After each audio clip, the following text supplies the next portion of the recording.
Am I the a-hole for cheating my coworker out of a free meal? I, 28 male, work with this woman, Lydia, 24 female, who has a very annoying habit. She has a dating profile that she uses specifically to lure guys into buying her expensive dinners at restaurants she wants to try, and then she ghosts them. Lydia brags about this all the time and is never interested in actually dating, but she'll act like it to sell it. I can't stand this because it's playing with people's hearts, but Lydia thinks of it as a life hack to try food or drinks she otherwise couldn't afford. My friend Daniel, 32 male, is also on dating sites, but for the right reasons. His late wife died a few years ago, and he's just started jumping back into the dating scene. Daniel's a very sweet guy, and I really want him to find a great lady for him. A few days ago, he texted me asking if I knew Lydia. They matched and got to talking about work, which is how he found out we worked at the same place. I told him all about Lydia's BS with the restaurant thing and made it very clear to him he would do best to drop things with her early on. Daniel said he'd probably still do the date, but ask for separate checks. Well, they went out this past weekend, and on Monday, Lydia came into work very upset. I asked her how her date with Daniel went, and she ripped into me, asking if I was the one who told him not to pay for her dinner. Apparently, she had Daniel take her to a high-end steakhouse, and she ended up splurging. She got a drink, a full entree with a side and dessert, while Daniel just ordered a sandwich and salad. Her bill alone came to $70-something, and she was almost in tears at work as she didn't expect to pay for it, and now her car was low on gas. I got a little upset too, as she tried to use my friend as a literal meal ticket, but somehow she doesn't see it that way. Daniel told me later the date was going kind of well, until he asked for separate checks, and then Lydia just got weirdly cold. So now Lydia's mad at me because I told someone about her little tactic and it backfired on her. I don't feel like I did anything wrong, since it was a grieving friend I was protecting, but some other people we work with said I should have stayed out of it because it was none of my business. Now for the top comments. Not the a-hole, her luck finally ran out. I question why Daniel still went ahead with the date after you clued him in, unless it was to show her up, in which case, fair play. It's my kind of petty. He did because it's been a while since he's dated, and he wants to get more comfortable with dating again after his wife died. I tried to talk him out of it altogether, but he said a first date be good for him regardless. Like training wheels. He knew it was going to end poorly either way, so he might as well practice the whole small talk with someone you might be interested in romantically, but isn't your somewhat recently deceased wife. Not the a-hole. She did this to herself. You didn't cheat her out of anything. Her shameful ruse didn't work. If she can't afford her food, then she shouldn't go to the restaurant. You did what was right and protected your friend from a scammer. The people saying you did wrong are people with opinions not worth caring about. She ended up splurging. Yeah, I hate it when I accidentally order food I can't afford. Not the a-hole. This is a con known as Lonely Hearts Scam, or just romance scam. You pretend to be romantically interested in someone, suck up as many gifts as you can, then ghost them. They often target widows and widowers because they're emotionally vulnerable. Lydia will deny it up and down because she doesn't see herself that way, but she's literally a con artist taking advantage of people. Right. Lydia probably tells herself she, or would say if pressed, she isn't, because she's not trying to maximize. It's just a dinner, but that just means she isn't a maximizing scammer. It's called a foodie call. Next story. Am I the a-hole for telling my friend I won't set him up with anyone because he's emotionally immature? So, I, 30 female, have a friend, Ryan, 31 male, who's been in my social circle for a few years now. We met through work and became friends after bonding over shared interests, and he's generally a good guy, funny, kind, etc. He's been single for a while and recently started asking me to hook him up with one of my single friends. At first, I kind of brushed it off and said they weren't really his type, or they weren't looking right now, but he kept pressing. Eventually, I told him I wasn't super comfortable playing matchmaker, especially when I've seen how he handles relationships.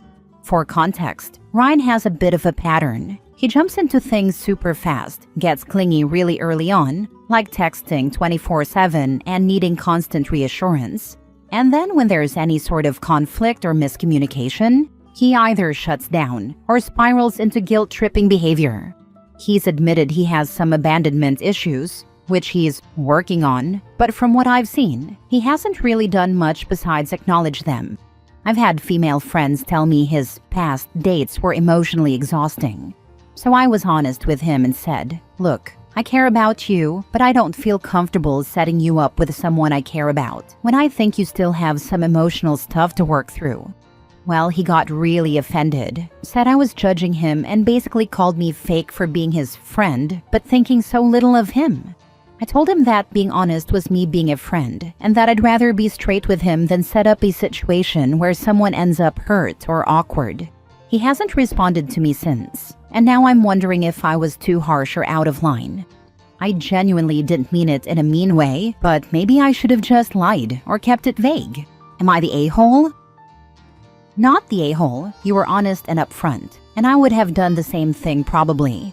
But isn't this reaction basically what you would expect from someone who is emotionally immature and tends to shut down or spiral into guilt-tripping behavior? Unfortunately, it can be just as hard to be a close, honest friend to someone like that as in a relationship with them. Exactly my thought too. Like, this is exactly the kind of response that makes me think he's not quite ready. It's tough, but sometimes being real with a friend is the kindest thing you can do, even if they don't see it right away. Not the a-hole. A setup is a recommendation. You're telling two people you think they might be right for one another. If you can't say that honestly to both of them, well, then you can't set them up. This is why I've refused to give some friends a recommendation to get them hired to a company I work for. If they're an idiot, and I know they're an idiot, it's going to ruin my reputation too, and then I won't be able to get someone who is actually good hired. They're fine to hang out with, but I know they're going to do something stupid or not show up and get fired. I had a manager tell me they hired someone because they name-dropped me, and I told the manager I would have told them not to hire them. Sure enough, they lasted less than 2 weeks. This happened to me as well at my old job. I worked in specialty retail in sporting goods with higher-end clients. My dad used to come around once in a while to get his equipment maintained, and because I worked there, he impressed my boss with his passion, so he was offered a job working in the repair area. I told him this was a bad idea. He was in his mid-70s, has arthritis, and needs glasses for seeing small print. All of the gauges and tools have small print on them. I reiterated this and was told it would be fine. He was just there to help out. Sure enough, I was getting bombarded with texts from my boss saying that he was screwing everything up, scratching/messing up customer orders, etc. He was let go about 5 weeks later. I did recommend a friend of mine to work there as well because we were looking for someone, and he had a lot of experience in the industry. He went into the interview saying he wanted to work in the inventory side of things, which is where we desperately needed someone.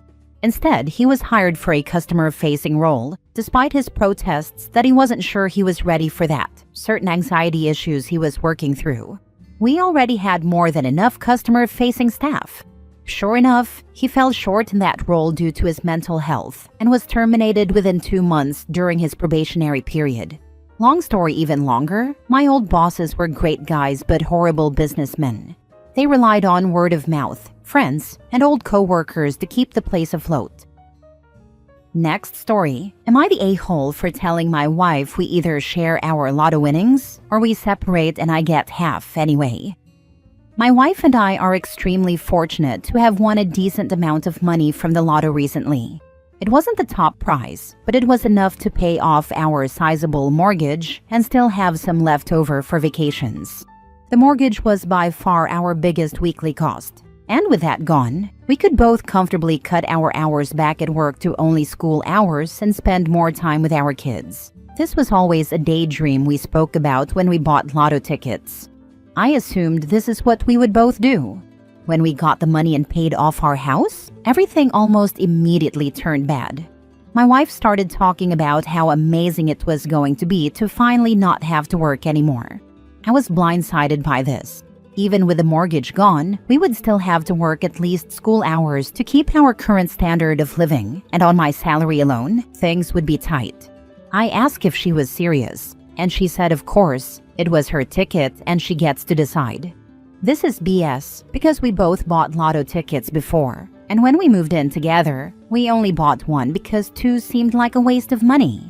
I tried to reason with her, said she could use some of the extra to take some unpaid leave here and there, but she needs to keep her job. When I said, if I'm only working school hours, she absolutely flipped and started accusing me of being a gold digger and ruining this for her, saying how she deserved it after working so much of her life, etc. I asked her for a pause because I was honestly afraid. She's never been like this before.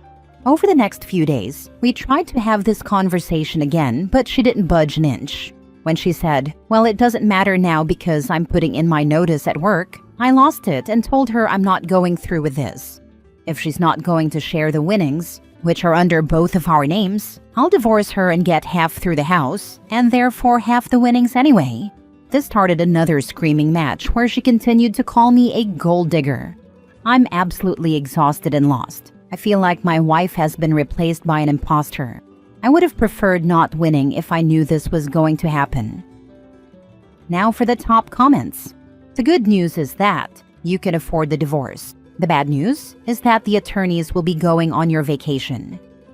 Can confirm, my divorce was amicable and cost me $10,000. Can confirm, my divorce was amicable. I'm a lawyer and did a fair amount of work myself. My lawyer gave me a friendly deal, forgot to bill me, then sent me a bill for far less work than he actually did when he was closing down his practice, and it still cost me $2,500. Mine cost $2,500 as well and was not amicable, and I am not a lawyer. But 2 months into the process, the attorney decided my ex was too much fun being an idiot and didn't charge anymore. Took a year and a half, a private investigator, and a lot of bourbon. Lawyer was cheapest part of the whole thing. I am sure if I had gotten billed for actual time, it would have been $6,000 to $7,000. Not all heroes wear capes. Some carry briefcases. My grandfather, who is pretty well off because he lucked into telecommunications at the right time and got into upper management, told me once about a neighbor/friend of his. The neighbor was always struggling to make ends meet and seemed to have misfortune after misfortune. Eventually, he was looking at his house being foreclosed on. My grandparents, who considered this neighbor a great friend, realized they could help him with the money they had accumulated in savings. The neighbor was floored and promised to pay my grandparents back, even taking his second job just to do that. And for a couple of years, he paid back every week on payday.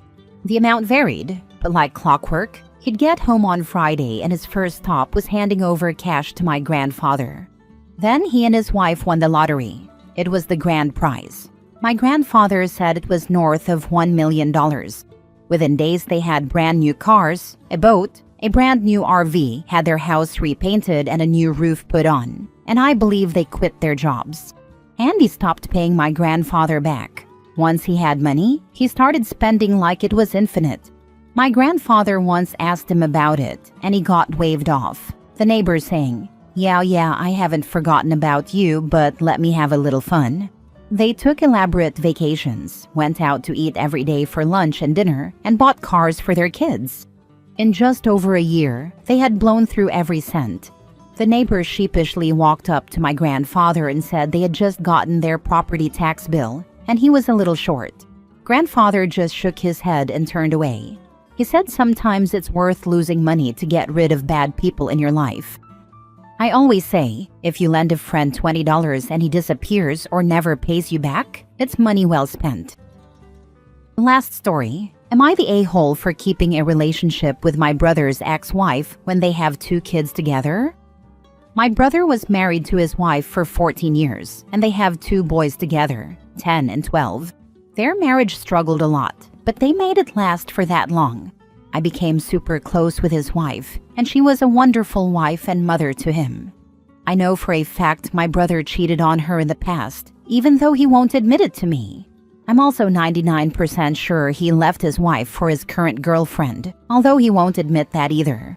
The divorce has been nasty, and restraining orders against him have been in place and everything. They can only speak about the boys. Recently, the boys' aunt, and my mother, their grandmother, made plans to get together with the children and the ex-wife. These plans included staying the night at our house because they live out of town. My brother found out and blew up. He was super pissed off. But we were firm that this was not fair to the children, and that the kids deserve to see everyone get along for their sake. My brother talks badly about their mother often, even in front of them, and we've always vowed not to take sides for the sake of the kids. Of course, everything escalated. Our other sibling called me, basically telling me we were terrible, how it was selfish to do this to our brother, and how dare we pick the ex over family. Basically, I was told we were pieces of turd for choosing the children over everything else, and neither of my siblings sees it as compassion for the kids. At this point, the family is split, and my brother wants nothing to do with us, and neither do my other siblings apparently. Am I the a-hole for letting my brother's ex-wife stay at our house with the kids? Should we not have any sort of relationship with her? In my mind, it's best for the kids to see each side of the family get along and not hate each other. The divorce has been very traumatizing for both of them. Not the a-hole. Your brother can't claim any moral high ground, past or present, and he's actively engaging in parental alienation by bad-mouthing his ex in front of their kids. You and your mother being neutral for the benefit of the kids is what should be happening, rather than putting the kids in the middle of hostilities. Document as much as you can for the inevitable custody hearing. Your sister-in-law needs all the support she can get. Yep, totally agree. Family doesn't just disappear because of a breakup, especially when kids are involved. You're doing the right thing by staying present for them. You're not the a-hole. He absolutely is. I had something similar with my ex. I left him when I was pregnant with our youngest. His parents lived 300 miles away and were disabled and sick. They could just as easily visit me as I could them. When they visited, it was usually for a day or overnight. When I visited, it was usually for a weekend, single parent going to school and working. I told them that when I left my ex, it was important that they still be able to see the grandkids. I wouldn't let him have the kids until I was ordered to, by a judge due to narcissism and abuse, and he would just take the oldest out of school whenever he wanted and return him whenever he wanted, until I gave him court papers. I told them, his parents, that I would be happy to drop them off, not the baby, for the weekend, the baby for a few hours at a time until she was older, and I would stay in a hotel to lessen conflict. The hell you will. You will stay in this house. We love you, and that's his problem that he needs to figure out. He found out and gave them an ultimatum, me or him. Mother-in-law literally just said no and hung up. I was there for that phone call. He threatened again, followed up with, "I'm going to get evicted and need you to give me money." His dad laughed and hung up. He eventually got over it when he realized they were not going to give him any money with that kind of attitude. I loved his mother. She was a second mother to me, and my parents loved her as well. We couldn't have cared less about his dad. Sadly, they both died a year later due to illness. Luckily, he's much better now. He's still an a-hole, but better than before.